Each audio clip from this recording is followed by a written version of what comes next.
People can jump in.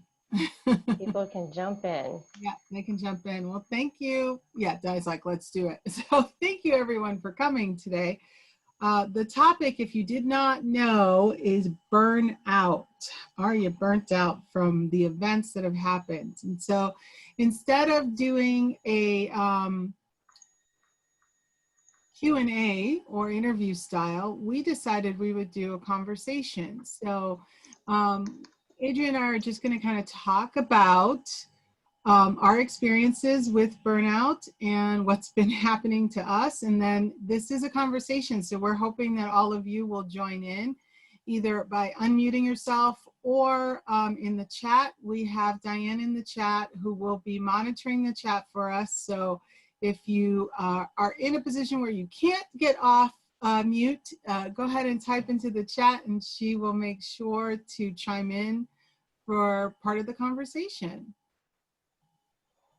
Yep. Sounds good. Let's dig in. Let's do it. So I think our first question for the group is, are you feeling any burnout? Some of you might not be. So we just kind of wanted to survey the group here. We're several weeks, months into shelter in place or pandemic, COVID, whatever you want to call this coping period that we're in. And are you feeling the burnout? Yes or no? And I guess while we're letting others chime in, Marie, dun, dun, dun, are you feeling the burnout? Yes, I am. The past 2 days, this week has been really crazy. So it's kind of funny when Di asked, oh, how's the week going? The week has been going crazy. For some odd reason, it's a holiday week, which doesn't feel like a holiday week, but everyone is acting like it's a holiday week. And so everyone has tried to cram in meetings for the 4 days that we are in work mode. And in my head, I'm thinking, but I could still work on Friday. So I don't understand why people keep piling on meetings. So a great example is yesterday, I had meetings on the hour, every hour until 7 o'clock. And in the middle of that, I had this great meeting with Tom and Leslie and Adrian. How did I look on that meeting? Tired? A little tired. A little tired. I think maybe ready for it to be the last meeting, even though we know it wasn't. Yeah, and that's the kind of thing that was funny because that was the middle of the day, and I still had a whole series of meetings to go till 7. And I was kind of hoping that it would get better in the sense of they would go quickly and I could take a break or even run to the restroom or have a glass of water. And it did not go that way. At one point, I would get off a Zoom call, run over to either grab a water or do something, and then my phone would ring and I'd run back and then I'd have a quick call and then I'd say, I have to go, I have another Zoom call, and jump on a Zoom call. So I had Zoom fatigue yesterday. Yeah. I was tired. Zoomed out, I think. And I feel the same, and I'm not in nearly as many meetings as you have been in. And yet Zoom, when this all began, Zoom felt very uncomfortable. And do we have to do a video? But we're doing video. Okay, fine. And can we just do a phone call? And then I got so used to Zoom meetings that became almost like a new normal, right? Like a Zoom meeting. And so then it felt weird to have a phone call without being able to see somebody. So wait, turn your video on. Do we want video? But yeah, I get it. Everybody is kind of zoomed out, and sometimes the phone call so you can take a walk or not be in front of your computer is just refreshing, right? I just scheduled a call with a consultant friend of mine, and she said, can we just do phone so I can sit on the deck and have just a coffee and a chat? I'm like, yeah, let's do that. I sit on the deck anyway, Zoom or not, but not everybody wants to do that. Yeah, I know in the comments too, I saw that Tom said old-fashioned phone calls are the best, right? So that's the thing. And I understand the Zoom fatigue because before the pandemic, I was using Zoom. But I was one of those people that would use Zoom but not get on video because I hated getting on video. I'm like, I have to do my hair and I have to do my makeup and then Right. and so the thing that changed for me is I'm much more comfortable doing the video now because I just don't even pay attention to myself. You know, I'm like one of the boxes and I don't care. But I am getting tired, and I have to confess, I miss just having a conversation with someone without having the distraction of the background and all kinds of stuff. So that is Yeah. causing some fatigue. And then also too, not being able to get out, you know, Yes. causing Because some fatigue. you're literally tethered then to your computer, right? I mean, I suppose you could walk with Zoom on your phone, but Carry the computer like you this. might walk into traffic. Yeah, Talk about distracted world, right? yeah, exactly. So Yeah. So Diane, what's going on in the chat? What are people saying? Well, the best thing is it feels like Groundhog Day. And Oh, I thought that was just perfect because it does. And everyone agrees. Everyone's kind of getting now to that 6 to 8 week point of, ugh, kind of getting tired of this. But Tom said, I'm loving old fashioned phone. Yeah, I know. And then I said, yeah, it's hard to have a glass of wine on Zoom, but people still do it. you just need to disguise it in a tumbler, Di. Yeah, exactly. It could be anything then. Exactly. Iced tea. or you just say it's a party, and then Exactly. Happy hour somewhere, right? yeah, Yeah. yeah. Besides Zoom, what is contributing to burnout? So we know, so Zoom meetings, your long schedule, so you've had just longer hours cutting into what might have been commuting time or things like that. But beyond those things, what is contributing to people feeling burned out? So love to hear some ideas. Yeah, for sure. Look, what about you? What's contributing to your burnout?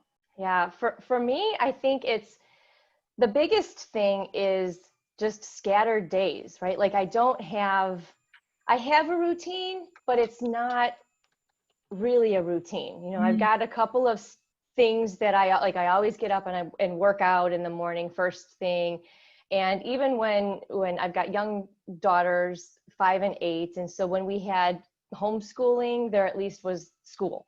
And so that kind of created a little bit of a routine, but then there's no, like, for my husband and I, we're kind of tag teaming between doing some work in childcare, and we got into this really what kind of was a good habit where I literally would block my office hour time on my husband's calendar. So we used that as a communication channel, and hopefully that stuck, and sometimes it didn't. And so it's always having to be so flexible, and then looking back and wanting to get things done, but maybe not getting to any of that, and having to be okay with that. I think that for me has, I'm kind of done with that. Like I'd like to just get back into, okay, between these hours, this is what's happening for everybody in the house, so that I can plan better around that. Yeah, that getting into a rhythm thing is a big thing. And I think I saw a pop up in the chat, someone saying the rhythm of the day is off and nonstop emails. I think, it's great not having the commute. The disadvantage is because you don't have the commute, you're having longer days because people are like, oh, well, you're at home, so I can send you an email about this at, 10 o'clock at night, or I can send you, right. Or, I can pop on the phone with you. Like right after my 7 o'clock meeting, the CEO of the company that I was meeting with just called me to debrief on the meeting. Well, it's now, it's 7 o'clock, and honestly, I didn't make dinner. And, it was one of those things where I didn't make dinner. My husband didn't have a chance to make dinner. So, we're looking at each other and we're going, oh, okay. So now it's 8 o'clock. What do you want to do for dinner? And let's face it, takeout isn't exactly easy right now, right? It's not just go run and pick up something. You have to be a little bit more planful about that right now. So that makes it even harder. Yeah, exactly. So there's Diane, what's going on in the chat? How are people feeling about what's contributing to the burnout for them? A really good one from Randy was nonstop emails. Mm. They Mm. never stop. We don't have an end. We don't have a beginning. I think that in itself is kind of, and then the days are longer, so that doesn't help, you know. Yeah. Like I personally, I have a hard time going to sleep. Like I can't. I can't disconnect, and I don't know. That's kind of I think crazy. it's Let's see what else. Um, yeah, the days seem to run into each other. We're technology overload, yeah, because of the Zoom and the whole. That's for sure. And I think we just miss people. I just think we don't get the small talk. I mean, we do it on Zoom, but or Mhm. wherever, but we don't really have it. We can't see them and feel it. And just the whole, you know, we're using one or two senses now. We're not using all five, and that's hard. Yeah, mhm. that's a really good point. And it's funny. So this is that, you know, do as I say, not as I do moments, Mm-hmm. where I I tell people they need to create a schedule when they're going to talk to people for when they're going to do what, so that they don't get overwhelmed and they have a cutoff to their day, or they need a separation from where they're working to their home. And I'm really bad at the scheduling the time for myself. The tip I always give is 90 minutes and then take a break. And yesterday, if anybody said to me, "Did you do that?" The truth is, nope, I did Yeah. not do that for myself. And that Mhm. contributes to that burnout. Get back to Di's point about not being able to sleep, or just being so tired you can't sleep. Right. Brain is Mhm. running and you can't shut down because you're not giving yourself those boundaries. So, Right. and I I guess, oh, go Well, ahead. I was going to add, I found an interesting statistic of a recent survey that 31% of organizations have reported an increase to productivity levels. So what I didn't find was the comparison to engagement levels, Hmm. or, and we know another statistic. I mean, working professionals were saying that we are feeling that burnout, right? It's higher by about 10, 12% from February to April, another research study that I found. So the productivity is higher, but the burnout is higher, Yeah. and our days are longer. We're not shutting off. There's this less of this distinct break if you commuted before Yeah. and you had 30 minutes, an hour longer.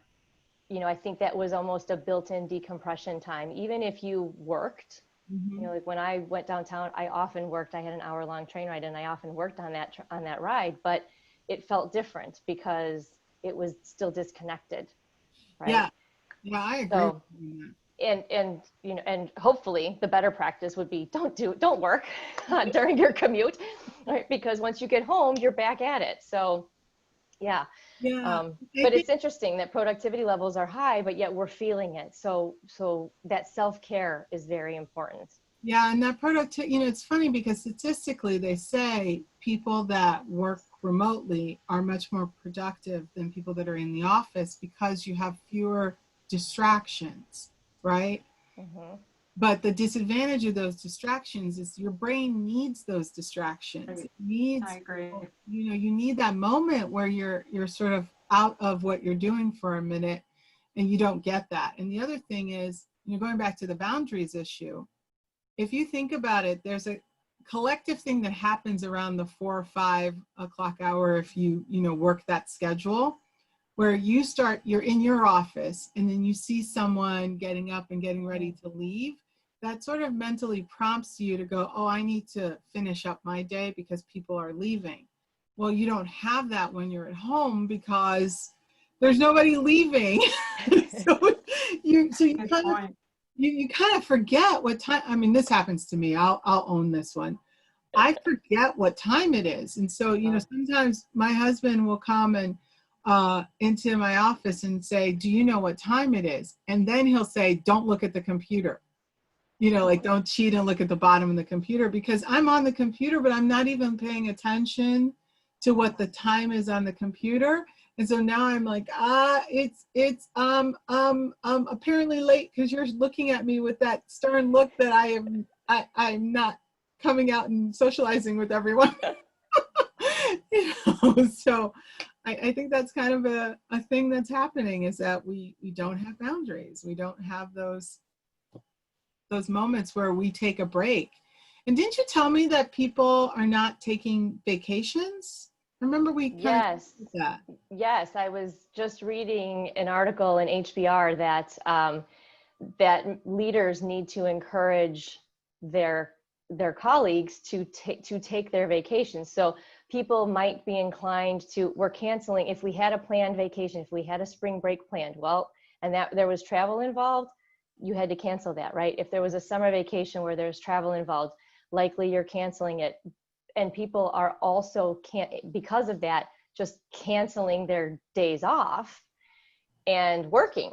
Yeah. So the article was about, hey, managers, leaders, encourage your people to still take that time. And it might not be take a week or 2 weeks off, take 1 day a week, and truly shut down work and do whatever it is that makes you happy and helps you to decompress. Do that. And of course that starts with the leaders, right? They set that example too. Yeah, absolutely. I'm wondering, from the group of people that are here, how supportive are your bosses or the leadership of your companies about taking time off?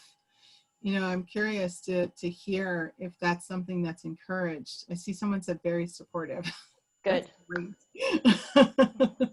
That's absolutely great. Yeah, because I think that's really important, because it does start with the leaders in terms of, I think when people see you working really hard, and that's one thing that I have to be really conscious of, is that I really make it a point not to answer my team's emails after 5 o'clock, because I don't, even though I'm answering like customer emails, and obviously I took a customer call way after 5 o'clock, I really am conscious not to do that with my team, because I really don't want to set the example that it's okay for them to work until 8, 9, 10 o'clock at night, that it's better for them to 5 o'clock, you're done, shut it down, spend time with your family. Again, it's that do as I say, not as I do. I'm working on it, guys. Right, because, and that message is not that it's okay. It could be that the perception is that that's expected. Right. Depending on the culture of the organization, if you see a leader or manager doing that, it could be you're feeling it's expected to respond immediately, right? Rather than responding, in your normal working hours. Yeah, absolutely. Yeah. And you don't want to, and you inadvertently set that example, because you do. I'm telling people, take time off, do those things, but I'm not doing it myself. And so people watching me could easily say, oh, well, then you need to work hard too, because Marie's doing that. And granted, part of it is that, I'm running a business, and so I have to wear a lot of hats, which is what happened to me these past 2 days, is that I don't have a business development person, and I need to hire one. So I'm doing that as well as doing all the other things. And so I don't want to overwhelm my team by saying, oh, well, you have to wear a lot of hats too, which they do. But I don't want them to feel like that doesn't mean that they can't take time off. They can't spend time with their family. They can't enjoy the time that they do get with their family.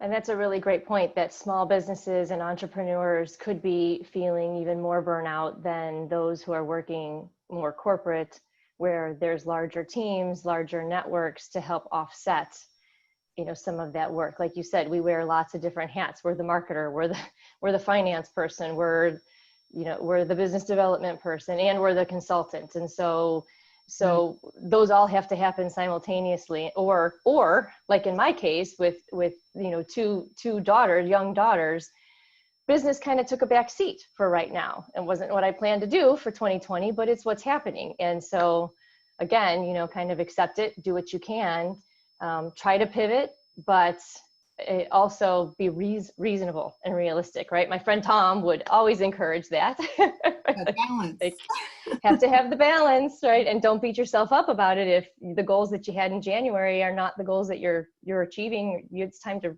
we have good reason to redirect our goals this year, absolutely. right? Yeah.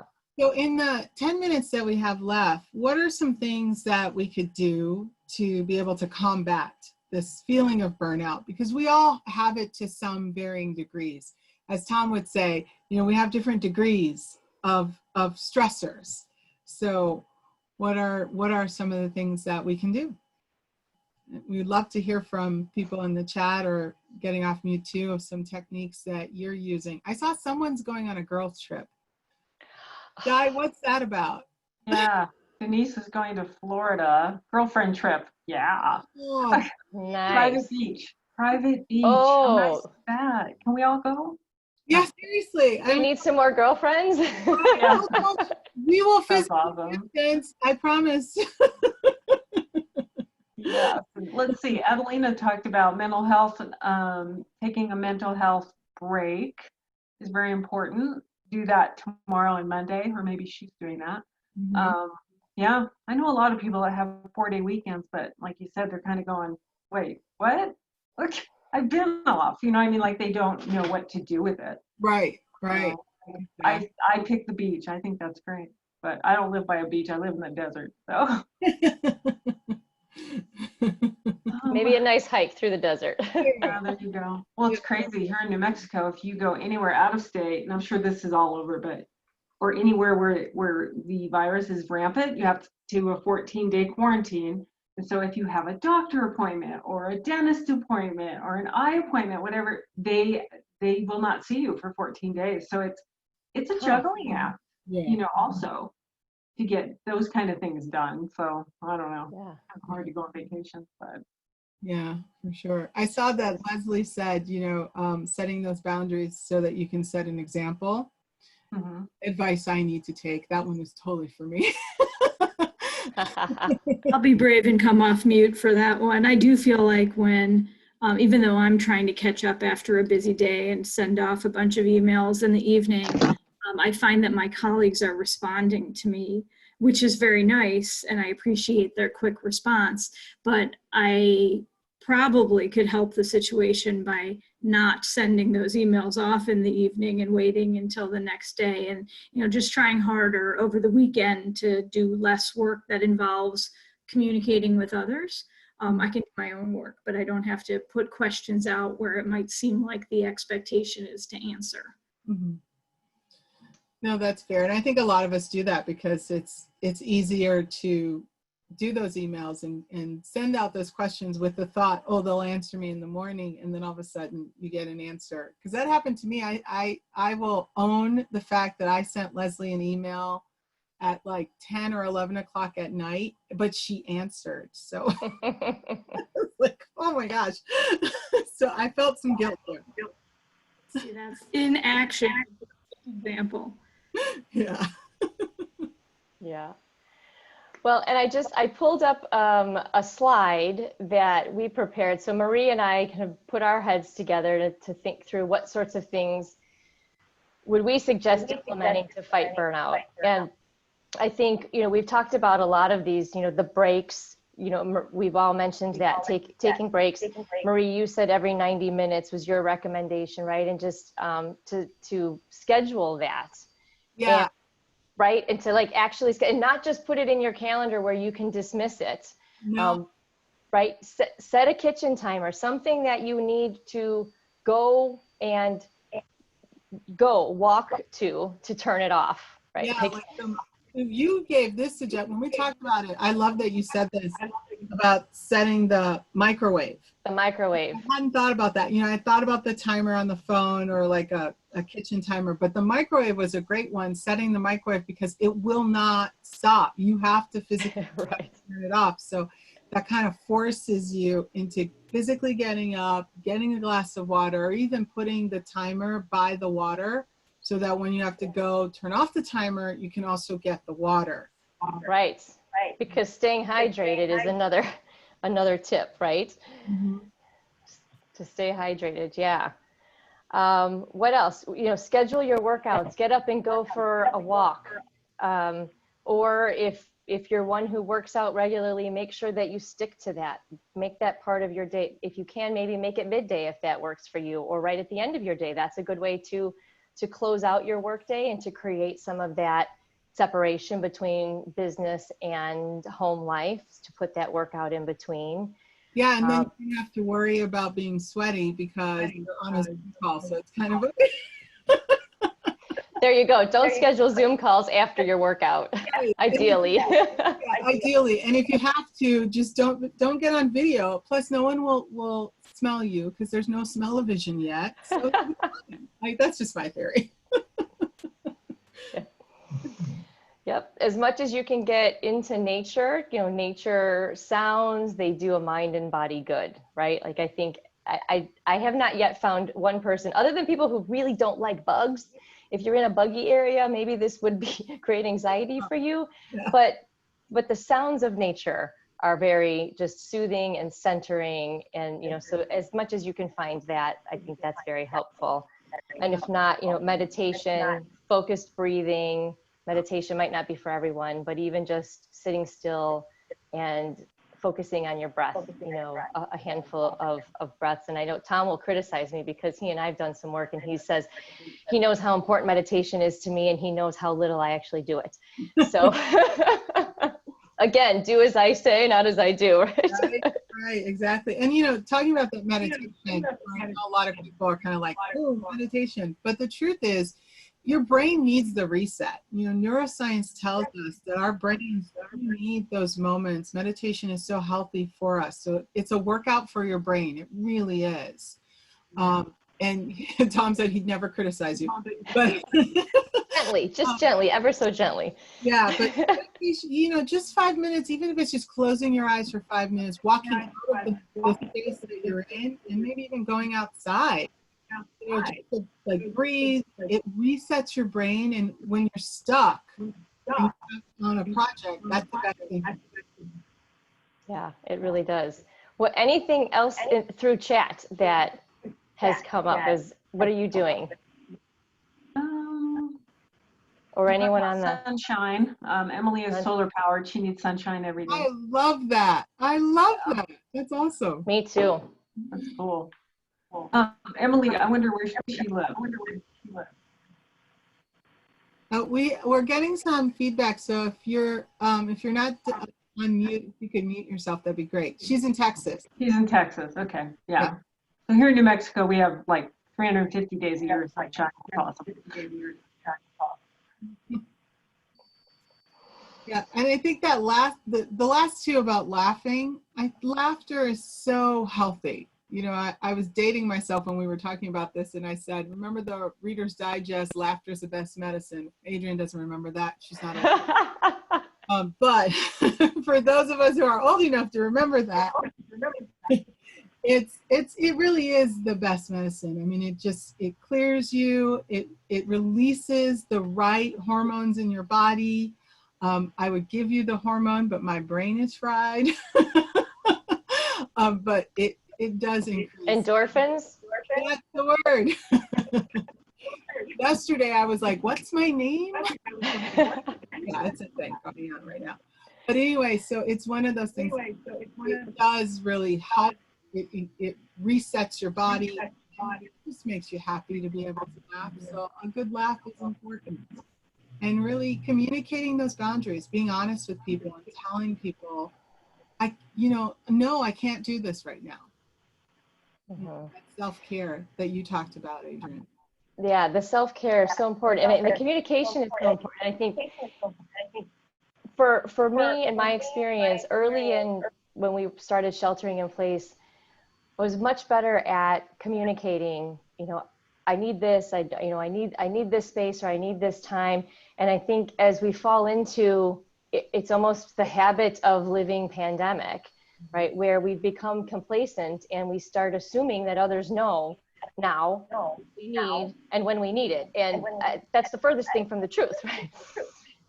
And so don't assume that those you're with or your coworkers virtually because it's a matter of habit or routine, some kind of routine, that they know what you need at that particular point in time. So that communication is just so important. Yeah. It Yeah. absolutely is. And I think on that note, we'll end with saying, thank you so much for being part of this and kind of listening to our conversation and contributing to the conversation. We really appreciate it. Our next session will be on Wednesday, and that's where we'll have Rock and Dr. Mike really talking about emotional intelligence and returning back to work. So that's a great topic, right, Adrienne? Yep. I'm looking forward. I think it's, this is where we are. Businesses are starting to open up their offices at least a little bit. And how do we feel about that? And I think it's going to be all over the board, right? Where we're either, nope, I want to stay home, or yes, I can't wait to get in. And so talking about that and our own self-awareness of where we are and where others are with that is going to be such an important topic. And if you have enjoyed our Stay Connected series, we hope that you have, and of course, all the presenters and the facilitators and hosts throughout this series have been doing this, so that we can keep this free for everyone, so it's accessible to everyone. We're asking, please consider giving back to Lewis. As you've enjoyed these series, there is a COVID-19 emergency fund. The website is right there, alumni.lewisu.edu/flyers-give. Please consider, that's a mouthful. Please consider making a small donation if you're able to help out, and if you're willing to. The Lewis University students would greatly appreciate that, as would all of the staff and the speakers and presenters. And with that, I think we're out of time. So thank you again. We look forward to seeing you for the next session and the future sessions. And we hope you've had a good time. Thank you, Adrienne. Thank you, Marie. Oh, thank you. Thank you. Bye, guys. Thanks again for joining us.